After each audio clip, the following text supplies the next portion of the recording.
That's the beautiful rhythm that we've seen from Duffy all season.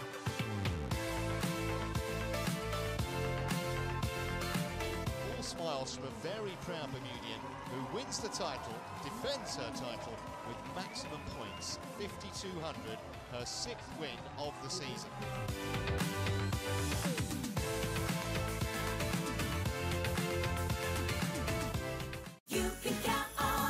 For your guacamole dip, avocados just $1.99 each. Save $4 on certified Angus beef top sirloin steaks, $8.99 per pound. Hot deal on DiGiorno 12-inch pizzas, only $7.99. Save $1.40 on Lay's potato chips, $2.99 for a 6.5-ounce bag. $3.79 for a 64-ounce carton of ShopRite Premium Orange Juice. Visit our website at www.marketplace.bm for more super specials.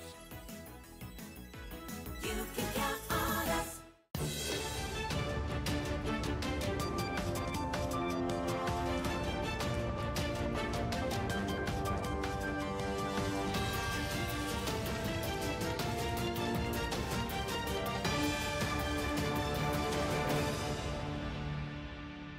You're watching Bermuda Tonight. It's Tuesday, February the 5th, 2019. I'm Diane Brewer, and thank you for joining us. The public appears to have welcomed the government decision to issue a public notification this week about the impending release from prison of child sex offender Melvin Martin. The Attorney General Kathy Lynn Simmons said she made the decision to go public after deeming the matter to be in the public interest. Turai Trott asked the minister about the new policy going forward. This week, you notified the public about the impending release of an inmate who was convicted of child sex offenses.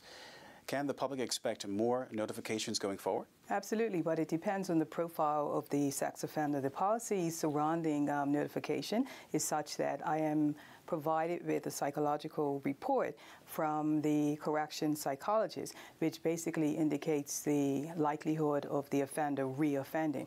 So the offenders who come in a high-risk category warrant full public disclosure. So what you see in the present case is that type of notification so that the public are forewarned of his release and the appropriate safety measures can be taken by members of the community. There remains public demand for government to release the names of all child sex offenders who are due to be released from prison instead of on a case-by-case basis. Well, the underlying policy objective is aligned with our system of rehabilitation. We don't have prisons, we have a corrections facility. And so what we do in terms of incarceration is to ensure that the appropriate programming is afforded to the offenders. And with that in mind, the aim is always to facilitate the reintegration of these offenders into the community. The issue of public notification in terms of a public sex register was exhaustively discussed when we brought the legislation. You'll recall the amendments to the criminal code. There are lots of reasons why this does not take place across jurisdictions worldwide, namely because you can expect offenders to go underground. It's been suggested that all child sex offenders who are released from prison should automatically have to wear some type of electronic ankle monitoring bracelet. Do you agree? I support it depending on the level of risk that the offender poses to members of the community, particularly in the category of children. They all have individual profiles, and there are actually offenders who are quite responsive to the rehabilitation programs that are offered in the Department of Corrections. So we do this on a case-by-case basis, guided by the recommendations that come from the corrections psychologist. Good news is that even where we have offenders who are not subject to parole or any supervision when they come out, they do sometimes voluntarily subject themselves to more therapy and assistance that's provided by the Department of Court Services that basically allows them to keep in contact with their own well-being. And we'll bring you the second part of our conversation with the AG in subsequent newscasts. In other news, concern that an aerial drone may have been used to smuggle contraband into the Westgate Correctional Facility, the situation leading to the convening of a number of meetings involving several stakeholders as the authorities move to address the unprecedented activity. Gary Moreno has been following developments and brings us up to date. It is understood the remotely controlled aircraft was seen flying over the facility, but it remained unclear whether anything was dropped from the drone as it hovered nearby. We're told inmates who were in the vicinity of the sighting was subsequently searched, and a quantity of what's been described to us as a white powdery substance was seized from one of them. That inmate said to be unwilling to assist authorities with information on how he came to be in possession of the suspicious item. Wayne Keynes, Minister of National Security, said in a statement that he received a report from the Acting Commissioner of Corrections, Mrs. Kiva May Joel Benjamin, informing that a drone was seen hovering over the Westgate Correctional Facility in the early morning hours of Sunday, February 3, 2019. Police were informed of the sighting and an investigation commenced. Minister Keynes added meetings are being scheduled with the ministers responsible for telecommunications and transport, the Attorney General and local telecommunications companies to find immediate solutions to prevent future occurrences and to make those areas a no-fly zone. Minister Keynes said while there is no evidence indicating the drone was used for illegal purposes, he wanted to remind the public that it is an offence to drop contraband into prison grounds, and the use of technology to commit criminal offences will not be tolerated. As a precaution, he added, patrols in the area will be enhanced, prisoners will be closely monitored, and any persons found committing offences will be brought before the courts. Meanwhile, we are told the area around the Westgate Correctional Facility is already a designated no-fly zone. Gary Moreno, reporting for the Bermuda Broadcasting News. Thanks, Gary. We'll have more news and the latest from AccuWeather headquarters in just a few minutes. Stay with us.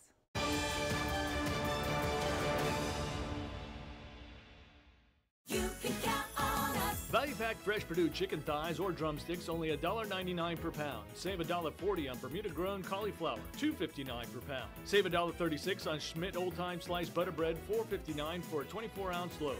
General Mills Honey Nut Cheerios, 10.8-ounce box, only $4.59. New Fresh Pet Pet Food, 20% off on all sizes and varieties. All stores open Monday through Saturday from 7 a.m. to 10 p.m. and Sunday 9 a.m. to 7 p.m. for your shopping convenience. You can count on us.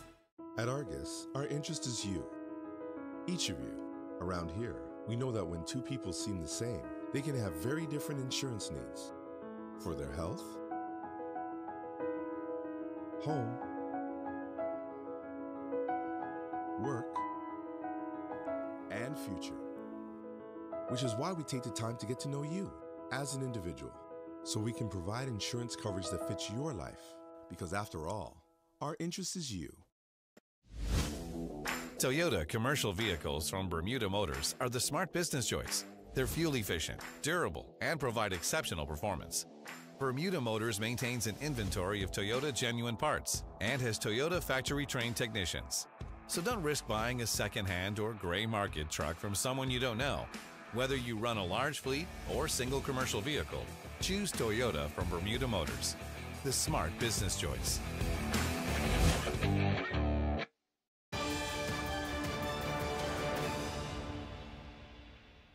Welcome back. The Progressive Labour Party government will be launching a new push to get more Bermudians involved in the island's hospitality industry. During a wider discussion about tourism in Bermuda, the minister acknowledged long-held barriers facing Bermudians who make their careers in hospitality. Tarai Trott has our report. With plans underway for more hotels to be built on the island, focus has shifted to who the properties will employ. The Progressive Labour Party government has long pushed for more Bermudians to join the hospitality industry. However, Tourism and Transport Minister Zane De Silva conceded to Gary Moreno government is currently having talks with hospitality figures about luring more Bermudians into the industry. The dilemma facing Bermudians in the industry, according to the minister, is their ability to advance once they get a foot in the door. What we have to do is, it's all right to say, look, encourage our people to get in the hospitality industry.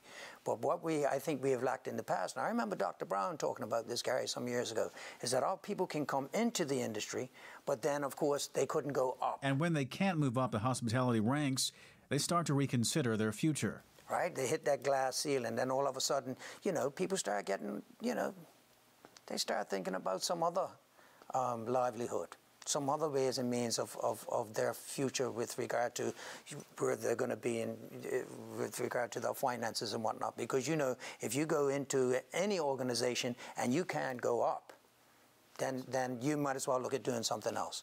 So we have to, I think it's incumbent upon us to encourage our people to get in the business, but we must also create ways in which they can move up the corporate ladder. The government is also eyeing bolstering the Bermuda Hospitality Institute, which previously provided training to Bermudians wanting to get a foot in the door. The Bermuda Hospitality Institute, I think, in the short term, we will move that under the BTA. You'll know that Carla Lacey was there when it was created way back when. I remember going to the grand opening. So she is very familiar with that. I think Dr. Brown was the one that created that baby. But I think what we're going to do, because of some of the challenges they have faced in recent times, we're going to bring them under the BTA. In other news, competition in the local banking sector is set to increase as Bermuda Commercial Bank seeks to enter into an arrangement with a U.S. partner. According to the principals involved, the move will prove beneficial to local consumers. Here's Jasmine Patterson with more on the still-to-be-approved partnership. Permanent Capital, a private New York-based investor in financial services companies, today announced the purchase of Bermuda Commercial Bank, which is subject to various regulatory approvals, including that from the Bermuda Monetary Authority. Louis Katz, a managing partner of Permanent Capital, said, quote, "We plan to grow BCB into a full-service commercial bank focused on adding meaningful value to the island's businesses and local economy. Under the new stewardship of Permanent Capital, the bank will provide market-changing products such as competitive lending rates, bespoke services for key industries like reinsurance, and improved access through better technology, including mobile banking. According to the organization's website, Permanent Capital is a holding company and family office, owning and operating principal interests in financial services companies that can add meaningful social and financial value. The company applies the same value and values lens to invest opportunistically in technology and healthcare. This development comes out of a planned merger with local financial services investment holding company Summers Limited. The merger is subject to a number of regulatory approvals. If approved, it will result in the sale of the entire issued share capital of Bermuda Commercial Bank Limited. The BCB has been owned by the Summers Group since 2010. Group Chairman Warren McLeland asserts that under the current management team, BCB is now well positioned for the future. Shareholders will be updated once the consideration has been finalized and the sale completed. Alan Gilbertson, chairman of the Bermuda Commercial Bank, said BCB is encouraged by Permanent Capital Holdings Limited's commitment to Bermuda and looks forward to working with them when the acquisition is complete. Checks on Managing Director Louis Katz's LinkedIn profile page indicate he is also currently an advisor and lead mentor at Barclays Techstar FinTech Accelerator, which advises, builds, and grows the industry's leading financial technology companies in sectors including banking, lending, real estate compliance, wealth management, asset management, and cybersecurity.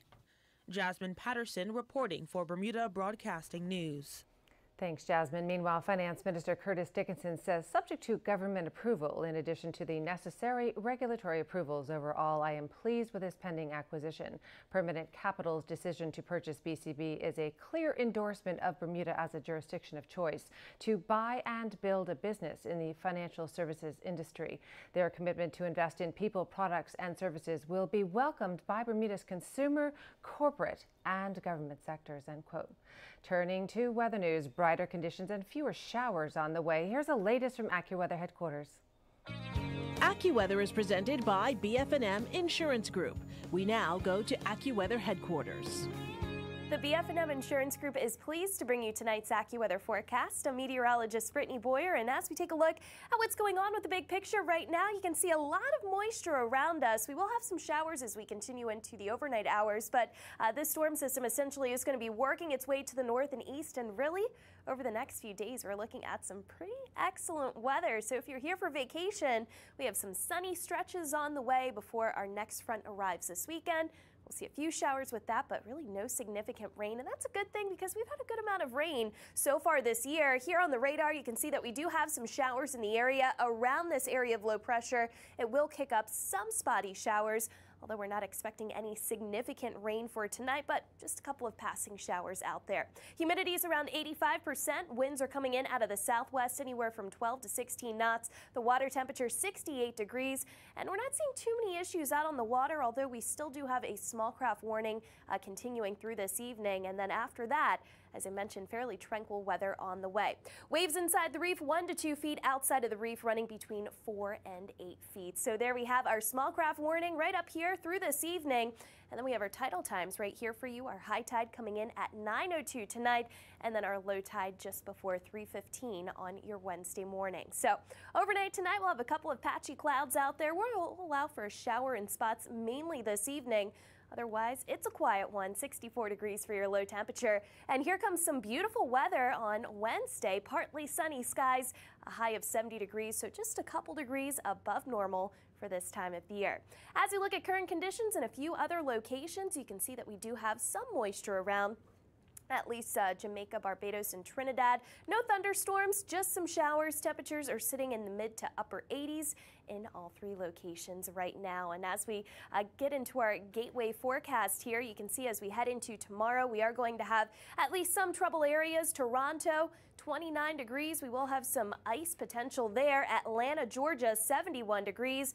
And in London, 52 with some showers in the area. So here we go, our extended forecast as we take you into the weekend here. You'll notice that the next few days, we really don't have a whole lot going on. Wednesday, a beautiful day with clouds and sunshine, a high of 70 degrees. Temperatures falling into the low 60s. And Thursday, also looking fairly nice here. Partly sunny, 69 degrees, mostly sunny skies as we get into your Friday. Temperatures at least staying near to slightly above normal the next 3 days. Then come Saturday, we do have more clouds in the area. We will allow for some afternoon showers, maybe some evening showers as well. That's with our cold front, so behind the front, we will be cooling off significantly into Sunday with high temperatures in the low 60s. So really the next few days are looking pretty nice. AccuWeather was presented by BF&M Insurance Group.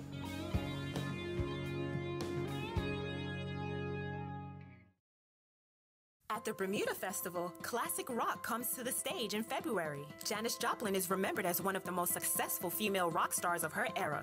As an interpreter of her music, actress-singer Mary Bridget Davies gives a phenomenal performance in her tribute to the late singer.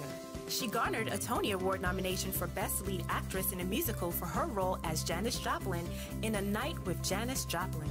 For tickets, visit PTix or BermudaFestival.org. Celebrating the empowerment of women, She is Art, 44th Annual Bermuda Festival. Surface Trends is proud to offer Bermuda's best selection of natural and exotic stone, carefully selected and imported from Italy and Brazil. We also stock the newest collection from Caesar Stone and Silestone. Don't forget our wide variety of gorgeous porcelain wood plank tiles, including our exclusive Bermuda cedar tile, as well as natural travertines suitable for outdoors and indoors. Bathroom and pool tiles are in stock too. Stop by our showroom at 17 Serpentine Road, Monday through Friday from 8 a.m. to 5 p.m. and Saturday from 9 a.m. to 1.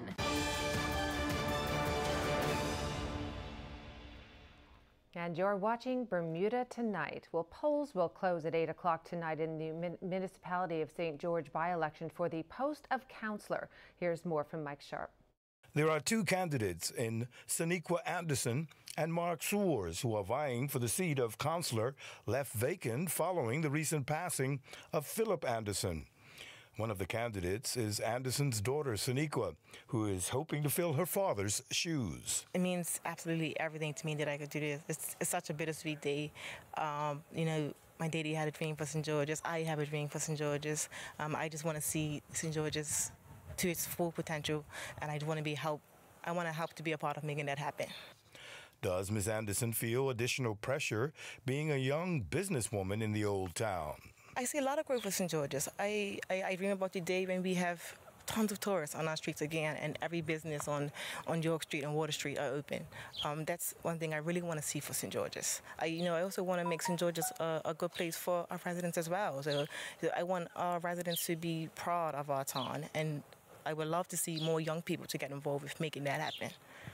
Her opponent, Mark Sewers, tells Earl Baisden what he believes the town needs. The town needs a lot of things. I'm looking forward to participating in any decisions for the town. I believe the town is in an upswing right now, in a period of rebirth, and I'd just like to be part of the decision-making process to help get it going in the right direction. What has he seen develop over the years that he desires to be a part of? I have a very specific interest in the yachting side of things, and St. George's is a marine town, and I like the fact that we're getting more and more yachts visiting the town, and that's important to me, and I think it spills over into the town. It's good for the businesses in the town, and it's good for the town in general. So I think that's a really important part. But in many different aspects of the town, many different things going on, and I just want to be involved and volunteer my time to help. And I'm Mike Sharp with Bermuda Broadcasting News. Thanks, Mike. In other news, President of the Bermuda Industrial Union tonight refuting claims that a politically motivated agenda drove members to oppose the redevelopment of the L.F. Wade International Airport. Former Finance Minister E.T. Bob Richards, who led the deal, dismissed Chris Ferbert's comments that cost was the main motivator to resist the project. But Mr. Ferbert was vehement that the former finance minister has it all wrong. Yeah, the People's Campaign came out in 2015. I had made public statements in 2015. I think at Labor Day, I made a public statement right outside the BIU. I also addressed this at the 2016 BIU banquet. And it was always about the cost. So for the minister to imply twice in her that this was always about a political agenda, not price. A political agenda, not price. This document I have here is a presentation that I gave to the Blue Ribbon panel that was impaneled by the minister. If it weren't about price, why would I say to the Blue Ribbon panel in conclusion on page number 9, the Bermuda Industrial Union would agree we need a new airport. However, should that comment any cost to the taxpayer, the answer is no. So for the minister, the former minister, to come out now and say, well, it was all political. It was never political from our point of view. Because we had made a public statement that if this was a PRP government bringing this airport, the way that the UBA board, we'd be having this. We'd have the same problem. We said that on at least a half a dozen occasions. Meanwhile, Mr. Ferbert argues he was acting in the best interest of union members to protect their benefits when Mr. Richards suggested the union urged its members not to sign any deal when Skyport proposed to absorb the majority of government employees. We told them to wait for the final contract before they accept any terms and conditions with Skyport. Not enough, the management team put some pressure on our members, and they signed. The BIU stepped in because Brother Sumner, as the organizer for the workers at the airport, called me and he asked for my assistance. And my assistance was needed because the issue of the workers' service, whether you've been there 1 year, 5 years, 10 years, or 20 years, no one was given recognition to that. So the government, which was the Bermuda government, even though it was transferring them workers over, they weren't prepared to pay them severance pay. So we had to get something clarified as to what was going to happen to these people's years of service. Who was going to pay for it? So when Brother Sumner called me in, I went to the airport, had 3 meetings, joint meetings with the BPSU members and the BIU members. We consequently had a joint meeting with Mr. Aaron Adderley. We had a meeting with Mr. Adderley, and I explained to Mr. Adderley exactly what should transpire in this transfer. In the respect that employees, the employers are moving over from the government to Skyport, who's covering their years of service? He said, Mr. Ferbert, I didn't know this needed to happen. He took us upstairs to his office. We made a telephone call, conference call overseas. Spoke to a lady, I can't remember her name right now, but she agreed that they would take the employees' years of service. So that's how that was done. Coming up after the break, Earl Basin with your sports report. We'll be right back.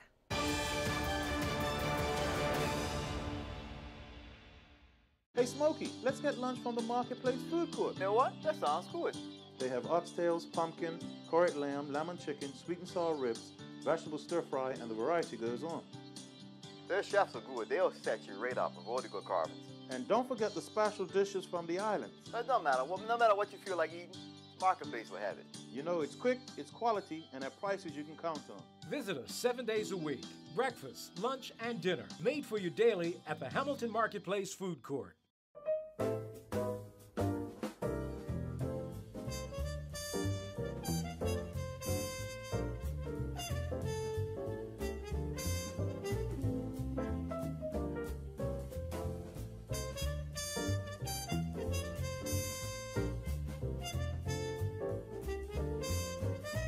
The new Toyota Rush, Bermuda's biggest SUV with 7 seats. There's always plenty of room. Available at Bermuda Motors. We are the voices. You are with the captain. It's Mr. Midday. 12 new major news. The big station. The morning show. The #1 song. The Faces. You're watching Bermuda Tonight. This is exactly what you're talking about. What an upset it was. The Storytellers. They are actually using the pepper spray. Police are aware of this theory. The water is 3,500 meters deep. The tax climbs up to 12.5%. The window on our community. We bring you the best in U.S. television entertainment and the greatest sporting events in the world. A brilliant performance from Duffy. We are the island's only Bermudian-owned broadcaster of both television and radio. With the only TV channels that are available over the air in beautiful high definition, completely free. We are always expanding. We are always innovating. And most important, we're always your station. This is Bermuda Broadcasting.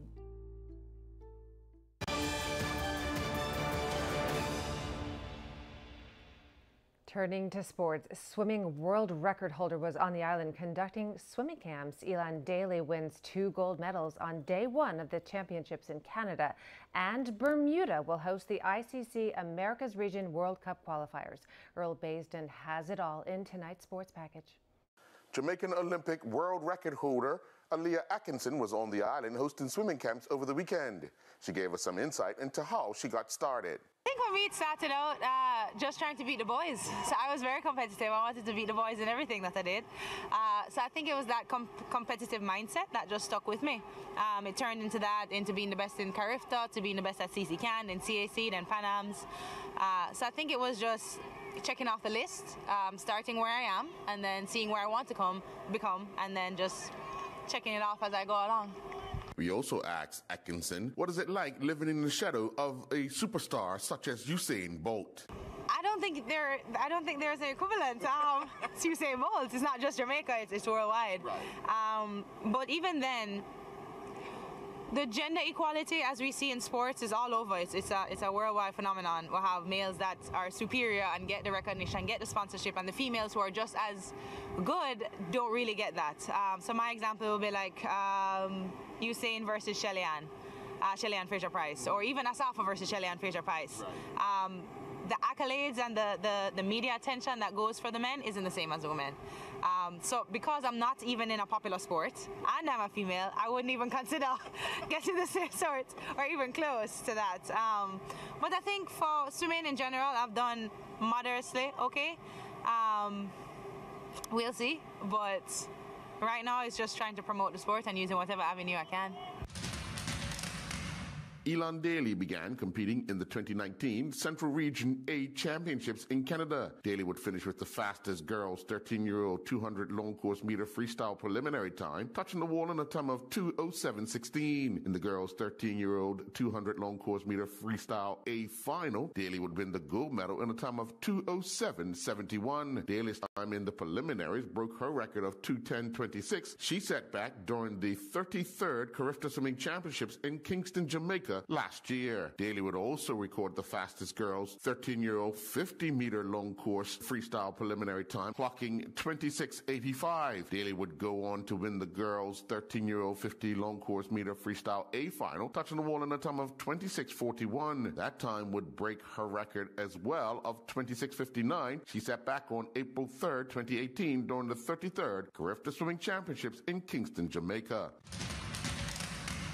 The Bermuda Cricket Board confirmed that Bermuda will host the ICC Region 2020 World Cup qualifiers from August 15th through to the 25th. The tournament is a double elimination format with the top 2 teams going on to the global qualifier, tentatively scheduled for October or November of 2019. Bermuda will compete against Canada, USA, and the Cayman Islands. Jair Mitchell competed in the 2018-19 Motocross Winter Championships in the Dominican Republic. With racing held at the Caribbean Motocross Race Park, Mitchell had a tough day, but fought through it. Mitchell in the first moto had his bike break down. He was able to borrow another bike, but the brakes went on this bike, but he was able to finish third in the second moto. Tiara DeRosa and her Mississippi Valley State track and field teammates continued their indoor season competing at the Jaguar Invitational hosted by the University of South Alabama. DeRosa would finish third in Flight 1 of the women's weight throw with a toss of 14.89 meters or 48 feet, 10.25 inches. The distance would see DeRosa finish 15th overall. The Bermuda Basketball Association's Winter League season continued inside the Bermuda College Gymnasium last evening with a doubleheader of matches that resulted in 242 total points. Game 1 saw the Somerset Tsunamis defeat the Hamilton Parish Rockets 58-55. Sean Swainson would lead the Somerset Tsunamis with a game-high 30 points. He would also add 11 rebounds, 2 assists, and 1 block shot. Umar Wolf would score 16 points for the Hamilton Parish Rockets to go with 10 rebounds, 3 assists, 2 steals, and 1 block shot. The Devonshire Chargers won the second game of the night 72-57 over the Smiths Court Kings.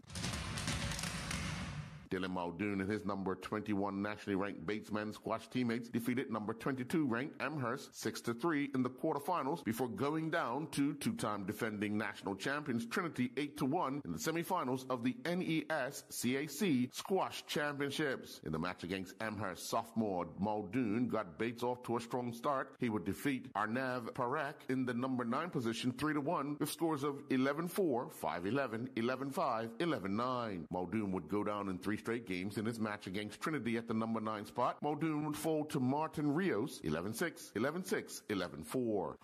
I'm Earl Baisden with Bermuda Broadcasting Sports. Thanks, Earl. That's our newscast on this Tuesday evening. Thanks for sharing it with us. Good night.